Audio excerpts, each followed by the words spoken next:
নমস্কার। প্রশাসন আমাদের কথায় হাঁটবে, আমাদের কথায় বসবে। নির্বাচন শুধুমাত্র জনগণ দ্বারা হয় না। আপনার এলাকায়, যার যার এলাকায় প্রশাসনকে ম্যানেজ করতে হবে, পুলিশকে পিছনে হাঁটাতে হবে।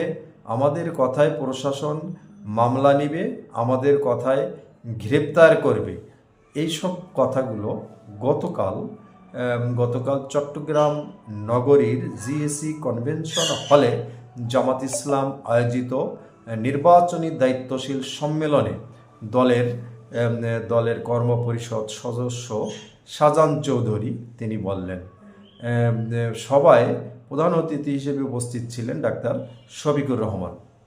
তিনি আরও অনেক কথা বললেন, নির্বাচনী কৌশলের কথা বললেন, প্রাইমারি শিক্ষকদের বোঝানোর কথা বললেন, আরও অনেক কথা বললেন। তিনি স্পষ্টভাবে বললেন, নির্বাচন শুধুমাত্র জনগণ দিয়ে হয় না, প্রশাসনকে ম্যানেজ করতে হবে এবং পুলিশ যাতে আপনার পিছনে হাঁটে সেই ব্যবস্থা করতে হবে।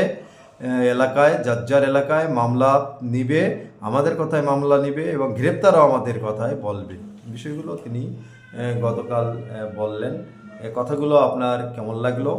এ বিষয়ে আমাদের আমাদের যারা জনগণ বা বিভিন্ন দল সংগঠন কথাগুলো কোনভাবে দেখছেন? এ কথাগুলো কি কোনো রাজনৈতিক নেতা কোনো সভা সমাবেশে বলা কতটুকু যৌক্তিক যে প্রশাসন আমাদের কথায় উঠবে, আমাদের কথায় হাঁটবে, বসবে, প্রশাসনকে পিছনে হাঁটাতে হবে?